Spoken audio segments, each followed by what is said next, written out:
নমস্কাৰ আপোনালোক সকলোকে পুনৰবাৰ স্বাগতম নাস্মাই মজিদ বন্ধুসকল বলকতা সামক আজি 9টা গুৰুত্বপূৰ্ণ খবৰ প্ৰথমটো খবৰ ৰাজভৱনত কংগ্ৰেছৰ স্মাৰ্ট মিটাৰ বিৰোধী আন্দোলনত মৃত্যু হল জ্যেষ্ঠ কংগ্ৰেছী নেতা তথা অধিবক্তা মৃদুল ইছলামক দুৰ্নীতি বিৰোধী আন্দোলনৰ প্ৰথম গৰাকী শহীদ ঘোষণা অসম প্ৰদেশ কংগ্ৰেছ কমিটিৰ স্মাৰ্ট মিটাৰ বিৰোধী আন্দোলনত প্ৰাণ গল মৃদুল ইছলামৰ মোদী আদানিৰ দুৰ্নীতিৰ বিৰুদ্ধে যুঁজ দি শহীদ হল মৃদুল ইছলামক দুৰ্নীতি বিৰোধী আন্দোলনৰ প্ৰথম গৰাকী শহীদ ঘোষণা অসম প্ৰদেশ কংগ্ৰেছ কমিটিৰ মৃদুল ইছলামৰ বাবে গোটেই অসমত অৰ্ধনমিত হৈ থাকিব কংগ্ৰেছৰ পতাকা আৰু আজি লোকসভাত এই সন্দৰ্ভত অসমৰ 3 গৰাকী সাংসদে সাব্যস্ত কৰিব প্ৰতিবাদ কোন অফিচাৰক মুখ্যমন্ত্ৰীয়ে 3টাকৈ কন্দুৱা গেছ নিক্ষেপ কৰিবলৈ নিৰ্দেশ দিছিল এই প্ৰশ্ন ভূপেন বৰাৰ কংগ্ৰেছৰ গণতান্ত্ৰিক আন্দোলনলৈ ভয় খাইছে বিজেপিয়ে এই মন্তব্য কৰে ভূপেন বৰাই উল্লেখযোগ্য যে স্মাৰ্ট মিটাৰৰ বিৰুদ্ধে সকলোতে সাব্যস্ত হৈছে প্ৰতিবাদ আৰু ৰাজ্যৰ প্ৰতিবাদক কংগ্ৰেছে ৰাজভৱনলৈ অনাটো তেওঁলোকে অপৰাধী হিচাপে গণ্য কৰিছে হিমন্ত বিশ্ব শৰ্মা চৰকাৰক এইদৰে গৰিহণা ভূপেন বৰাৰ আৰু এই ঘটনাৰ তদন্ত বিচাৰি লতাশিল থানাত এজাহাৰ দাখিল কংগ্ৰেছ নেতৃত্ব পৰৱৰ্তী খবৰ নিষিদ্ধ ঘোষিত উগ্ৰপন্থী সংগঠন আলফা স্বাধীনৰ মুখ্য সেনাধ্যক্ষ পৰেশ বৰুৱাৰ মৃত্যুদণ্ডৰ ৰায় প্ৰত্যাহাৰ বাংলাদেশ আদালতৰ উগ্ৰপন্থী সংগঠন আলফা স্বাধীনৰ মুখ্য সেনাধ্যক্ষ পৰেশ বৰুৱাৰ মৃত্যুদণ্ডৰ ৰায় প্ৰত্যাহাৰ বাংলাদেশ আদালতৰ 2004 চনত বাংলাদেশত বৃহৎ অস্ত্ৰ-শস্ত্ৰৰ ভাণ্ডাৰ উদ্ধাৰ হৈছিল আৰু এই গোচৰত মৃত্যুদণ্ডৰ ৰায় প্ৰত্যাহাৰ কৰিছে পৰেশ বৰুৱাৰ লগতে বাংলাদেশৰ প্ৰাক্তন মন্ত্ৰীসহ 6 গৰাকী লোকক নিৰ্দোষী ঘোষণা বাংলাদেশ আদালতৰ উল্লেখযোগ্য যে 2004 চনত চট্টগ্ৰামত জব্দ হৈছিল 10 ট্ৰাক অস্ত্ৰ-শস্ত্ৰ আৰু গোলাবাৰুদ পৰৱৰ্তী খবৰ দেশবাসীলৈ ভাল খবৰ দেশৰ প্ৰতিগৰাকী নাগৰিকে লাভ কৰিব 5 লাখ টকা পৰ্যন্ত বিনামূলীয়া চিকিৎসা এই সন্দৰ্ভত কেন্দ্ৰীয় চৰকাৰে লৈ আহিছে অভিলাষী আঁচনি আজি আপুনি আবেদন কৰক আয়ুষ্মান বয় বন্দনা কাৰ্ডৰ বাবে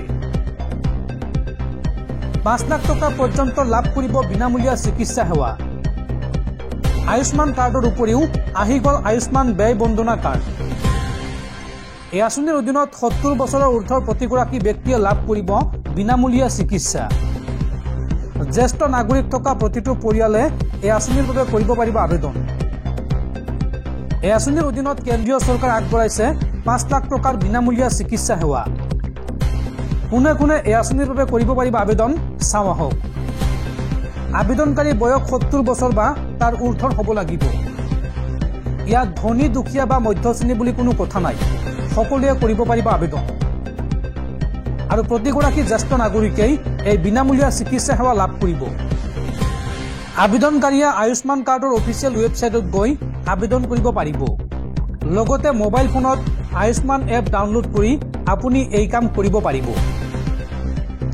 দৰ্শকসকল আৰু বহুত গুৰুত্বপূৰ্ণ খবৰ আছে তাৰ আগতে আপোনাক জনাও যে যদি আপুনি এতিয়ালৈকে এইটো ভিডিঅ'ত লাইক কৰা নাই তেন্তে এতিয়াই ভিডিঅ'টোত লাইক কৰি দিয়ক আৰু এনেকুৱা ধৰণৰ ভিডিঅ'সমূহ নিতৌ চাবলৈ চেনেলটো ছাবস্ক্ৰাইব কৰি কাষত থকা বেল আইকনটো প্ৰেছ কৰি ৰাখক পৰৱৰ্তী খবৰ ৰাজভৱন চৌহদত মৃত্যু হোৱা অধিবক্তা মৃদুল ইছলামৰ ঘটনাক লৈ প্ৰথমটো প্ৰতিক্ৰিয়া প্ৰকাশ কৰিছে কংগ্ৰেছ নেতা ৰাহুল গান্ধীয়ে এই সন্দৰ্ভত কয় যে বিজেপি শাসিত অসমত খৰ্ব কৰা হৈছে গণতন্ত্ৰ আৰু সংবিধানৰ অধিকাৰ অত্যাধিক আৰক্ষী বলৰ বাবে নিহত হল মৃদুল ইছলাম এই মন্তব্য ৰাহুল গান্ধীৰ মৃদুল ইছলামৰ ঘটনাক লৈ ৰাহুল গান্ধীৰ প্ৰথমটো প্ৰতিক্ৰিয়া ৰাহুল গান্ধীৰ এই সন্দৰ্ভত মন্তব্য যে বিজেপি শাসিত অসমত হত্যা কৰা হৈছে গণতন্ত্ৰ আৰু সংবিধানক অত্যাধিক আৰক্ষী বলৰ বাবে নিহত হল মৃদুল ইছলাম সমগ্ৰ দেশতে কংগ্ৰেছে গণতান্ত্ৰিকভাৱে সাব্যস্ত কৰি আহিছে প্ৰতিবাদ আৰু শোক সন্তপ্ত পৰিয়াললৈ ৰাহুল গান্ধীৰ সমবেদনা সত্য আৰু সংবিধান ৰক্ষাৰ বাবে সদায় যুঁজি যাব কংগ্ৰেছৰ সিংহই এই মন্তব্য কৰে কংগ্ৰেছ নেতা ৰাহুল গান্ধীয়ে পৰৱৰ্তী খবৰ 16 বছৰৰ তলৰ ল'ৰা ছোৱালীৰ বাবে মোবাইল ফোন নিষিদ্ধ কৰাৰ আহ্বান দিছপুৰ সমষ্টিৰ বিধায়ক অতুল বৰাৰ অষ্ট্ৰেলিয়াৰ দৰে ভাৰততো বলবৎ হ'ব লাগে এই নিয়ম। আৰু এই সন্দৰ্ভত দেশৰ প্ৰধানমন্ত্ৰীলৈ চিঠি লিখি এই আহ্বান জনালে বিধায়ক অতুল বৰাই। পৰৱৰ্তী খবৰ, ৰাজভৱন চৌহদত প্ৰতিবাদ কৰিবলৈ যোৱা অধিবক্তা তথা জ্যেষ্ঠ কংগ্ৰেছী নেতা মৃদুল ইছলামৰ কেনেকৈ মৃত্যু হ'ল। মৃত্যুৰ পূৰ্বে মৃদুল ইছলামে বেৰিকেডত উঠি প্ৰতিবাদ কৰাৰ এক্সক্লুচিভ দৃশ্য এই মুহূৰ্তত পোহৰলৈ আহিছে। মৃদুল ইছলামৰ মৃত্যুৰ পিছতে ৰাজ্যজুৰি সৃষ্টি হৈছে তীব্ৰ প্ৰতিক্ৰিয়াৰ। আৰু এই সন্দৰ্ভত ডিজিপি জিপি সিঙৰ পদত্যাগৰ দাবী বিধায়ক অখিল গগৈৰ। ৰাজভৱন চলোৱা কাৰ্যসূচীত কিদৰে সৰব হৈছিল মৃদুল ইছলাম। মৃত্যুৰ পূৰ্বে মৃদুল ইছলামে বেৰিকেডত উঠি প্ৰতিবাদ কৰাৰ এক্সক্লুচিভ দৃশ্য এই মুহূৰ্তত পোহৰলৈ আহিছে। কন্দুৱা গেছ প্ৰয়োগৰ পিছতে অসুস্থ হৈছিল মৃদুল ইছলাম। কংগ্ৰেছে হাতত লৈছিল ৰাজভৱন চলোৱা কাৰ্যসূচী। আৰু কংগ্ৰেছৰ এই প্ৰতিবাদত উত্তাল হৈছিল ৰাজভৱনৰ চৌহদ। স্মাৰ্ট মিটাৰ, আদানী কাণ্ড, এক দেশ এক নিৰ্বাচনক লৈ কৰিছিল প্ৰতিবাদ। আৰু এই প্ৰতিবাদ ৰোধ কৰিবলৈ আৰক্ষীয়ে প্ৰয়োগ কৰিছিল কন্দুৱা গেছ। কন্দুৱা গেছ প্ৰয়োগৰ পিছতেই অসুস্থ হৈছিল বাতৰি সংগ্ৰহ কৰিবলৈ যোৱা সাংবাদিকো। আৰু মৃদুল ইছলামৰ মৃত্যুৰ পিছতেই ৰাজ্যজুৰি সৃষ্টি হৈছে তীব্ৰ প্ৰতিক্ৰিয়া। আৰু এই ঘটনা সন্দৰ্ভত ডিজিপি জিপি সিঙৰ পদত্যাগৰ দাবী উত্থাপন কৰিছে বিধায়ক অখিল গগৈয়ে। লগতে ৰাজহুৱাকৈ ক্ষমা খুজিব লাগে মুখ্যমন্ত্ৰী হিমন্ত বিশ্ব শৰ্মাই, এই দাবী উত্থাপন কৰিছে অখিল গগৈয়ে। বিজেপিৰ বিৰুদ্ধে গ্ৰহণ কৰিব লাগে শাস্তিমূলক ব্যৱস্থা, এই ঘটনাক লৈ এই মন্তব্য কৰিছে বিধায়ক অখিল গগৈয়ে। পৰৱৰ্তী খবৰ, অসমৰ পিছত এইবাৰ উত্তৰ প্ৰদেশতো প্ৰতিবাদৰ সময়ত মৃত্যু হৈছে এগৰাকী কংগ্ৰেছ কৰ্মীৰ। উত্তৰ প্ৰদেশ কংগ্ৰেছ কমিটিৰ বিধানসভা ঘেৰাও কাৰ্যসূচীত অথন্তৰ। উত্তৰ প্ৰদেশৰ কংগ্ৰেছৰ অধ্যক্ষ অজয় ৰায়ক আটক কৰিছে আৰক্ষীয়ে। আৰু উত্তৰ প্ৰদেশত কংগ্ৰেছৰ প্ৰতিবাদী কাৰ্যসূচীত মৃত্যু হৈছে এগৰাকী কংগ্ৰেছ কৰ্মীৰ। পৰৱৰ্তী খবৰ, 2008 চনৰ ধাৰাবাহিক বোমা বিস্ফোৰণৰ মূল অভিযুক্ত ৰঞ্জন দৈমাৰীৰ জামিন আবেদন নাকচ দেশৰ উচ্চতম ন্যায়ালয়ৰ। 2008 চনত অসমত সংঘটিত ধাৰাবাহিক বোমা বিস্ফোৰণৰ প্ৰধান অভিযুক্ত নেশ্যনেল ডেমক্ৰেটিক ফ্ৰণ্ট অৱ বড়োলেণ্ডৰ মুৰব্বী ৰঞ্জন দৈমাৰীৰ জামিন আবেদন নাকচ কৰিলে উচ্চতম ন্যায়ালয়ে। খবৰ অনুসৰি বিশেষ আদালতে যাৱজ্জীৱন কাৰাদণ্ডৰ শাস্তি প্ৰদান কৰা দৈমাৰীয়ে জামিন বিচাৰিছিল যদিও গোচৰৰ বৰ্তমানৰ অৱস্থাৰ প্ৰতি লক্ষ্য ৰাখি সেয়া সম্ভৱ নহয় বুলি উল্লেখ কৰি আদালতে জামিন নাকচ কৰাৰ ৰায় দিয়ে। শীৰ্ষ আদালতে লগতে স্পষ্ট কৰি দিয়ে যে মূল গোচৰৰ শুনানি 2025 চনৰ শেষৰ ফালে অনুষ্ঠিত হ'ব। 2008 চনৰ 30 অক্টোবৰত অসমত সংঘটিত ধাৰাবাহিক বোমা বিস্ফোৰণত জড়িত থকাৰ বাবে ৰঞ্জন দৈমাৰীক দোষী সাব্যস্ত কৰা হৈছিল। উল্লেখযোগ্য যে 2008 চনৰ অক্টোবৰ মাহত অসমত সংঘটিত হোৱা ধাৰাবাহিক বোমা বিস্ফোৰণত ৰঞ্জন দৈমাৰী আৰু আন 9জন অভিযুক্তক যাৱজ্জীৱন কাৰাদণ্ডৰ শাস্তি প্ৰদান কৰিছিল বিশেষ আদালতে। ধাৰাবাহিক বিস্ফোৰণৰ গোচৰৰ প্ৰধান অভিযুক্ত আছিল এইগৰাকী ৰঞ্জন দৈমাৰী। পৰৱৰ্তী খবৰ, শিৱসাগৰত কেন্দ্ৰীয় গৃহমন্ত্ৰী অমিত শ্বাহৰ বিৰুদ্ধে এজাহাৰ দাখিল অনুসূচিত জাতি ছাত্ৰ সন্থাৰ। ভীমৰাও আম্বেদকাৰৰ বিৰুদ্ধে কৰা আপত্তিজনক মন্তব্যৰ বাবে এজাহাৰ দাখিল কৰিছে অনুসূচিত জাতি ছাত্ৰ সন্থাই। পৰৱৰ্তী খবৰ, কেন্দ্ৰীয় ৰেল মন্ত্ৰালয়ৰ গুৰুত্বপূৰ্ণ ঘোষণা, শৰাইঘাটত ব্ৰহ্মপুত্ৰৰ ওপৰত হ'ব আন এখন দলং। ৰেল আৰু গাড়ীৰ যাতায়াতৰ সুবিধা থাকিব এই নতুন দলংখনত। আৰু ইতিমধ্যে 1473.77 কোটি টকাৰ অনুমোদন দিয়া হৈছে এই দলংখনৰ বাবে।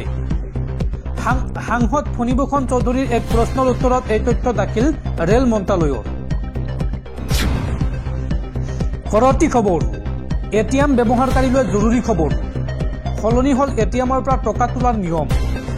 ভাৰতীয় ৰিজাৰ্ভ বেংকে এই সন্দৰ্ভত জাৰি কৰিলে নতুন নিৰ্দেশনা। দেশত আৰ্থিক জালিয়াতি দিনক দিনে বাঢ়িব ধৰিছে। গ্ৰাহকৰ হাতৰ পৰা ধন কাঢ়ি নিয়াৰ ঘটনা প্ৰায়ে সংঘটিত হৈছে। ইফালে সম্প্ৰতি কিছু এটিএম মেচিন কাৰচাজি কৰি জালিয়াতিৰ ঘটনা সন্মুখলৈ আহিছে। আৰু এই পৰিস্থিতিত এটিএমৰ পৰা টকা তোলা সন্দৰ্ভত কিছু নতুন নিয়ম আৰম্ভ কৰিছে ৰিজাৰ্ভ বেংক অৱ ইণ্ডিয়া বা RBIয়ে। ইয়াৰ সৈতে আৰবিআইৰ তৰফৰ পৰা জনোৱা হৈছে যে গ্ৰাহকৰ নিৰাপত্তাৰ কথা মূৰত ৰাখি এই সমস্ত পৰিৱৰ্তন অনা হৈছে। আৰবিআইয়ে কি পৰিৱৰ্তন আনিছে চাওঁ আহক। সম্প্ৰতি এটিএমৰ পৰা কেছ উইথড্ৰল বা টকা তোলাৰ নিয়মৰ পৰিৱৰ্তন সংক্ৰান্তীয় বিষয়ত এক নিৰ্দেশনা জাৰি কৰিছে আৰবিআইয়ে। 2018 চনৰ প্ৰাথমিক পৰিৱৰ্তনৰ পাছত চলিত বছৰ অৰ্থাৎ 2024 চনৰ ডিচেম্বৰ মাহত এই নিয়ম সংক্ৰান্তীয় বিষয়ত সৰু সৰু পৰিৱৰ্তন অনা হৈছে। গ্ৰাহকৰ নিৰাপত্তা ৰক্ষা কৰা আৰু এটিএম জালিয়াতিৰ ঘটনা প্ৰতিৰোধ কৰাৰ উদ্দেশ্যে মূলতঃ অনা হৈছে এই সৰু পৰিৱৰ্তন। আৰবিআইয়ে কি নতুন ফিচাৰ বা কি নতুন নিয়ম লৈ আহিছে চাওঁ আহক। বহু সময়ত দেখা যায় যে এটিএমত গৈ মেচিনৰ পৰা ধন তোলাৰ সময়ত গ্ৰাহকে সেই টকা বহু সময়ত ল'বলৈ পাহৰি যায়। ইয়াৰ ফলত সেই ক্ষেত্ৰত টকা প্ৰতাৰকসকলৰ হাতলৈ যোৱাৰ আশংকা থাকে। কিন্তু এই নতুন নিয়ম অহাৰ ফলত এতিয়া এটিএমৰ পৰা টকা তোলাৰ সময়ত গ্ৰাহকে যদি টকা ল'বলৈ পাহৰি যায় তেতিয়া 30 ছেকেণ্ডৰ ভিতৰত সেই টকা আকৌ মেচিনৰ ভিতৰত সোমাই যাব। ইয়াৰ ফলত কোনোৱে সেই ধন উঠাই ল'বলৈ পাহৰি গ'লেও অন্য লোকে সেই ধন ল'ব নোৱাৰিব। আৰু এই নতুন নিয়মৰ পৰা গ্ৰাহকসকল কি সুবিধা পাব বা কিদৰে উপকৃত হ'ব চাওঁ আহক। সম্প্ৰতি এটিএমৰ মেচিনৰ পৰা ধন তোলাৰ সময়ত জালিয়াতিৰ কিছু ঘটনা সন্মুখলৈ আহিছে। কিছু প্ৰতাৰকে এটিএম মেচিনৰ পৰা তুলি ল'বলৈ পাহৰিলে সেই ধন অন্য কোনো লোকে ল'ব নোৱাৰিব। নতুন পৰিৱৰ্তন অহাৰ ফলত এটিএমৰ পৰা টকা তোলা আৰু নিৰাপদ হৈ উঠিব। ইয়াৰ সৈতে আৰবিআইৰ আশা আৰ্থিক জালিয়াতিৰ পৰিমাণো বহু পৰিমাণে কমি যাব।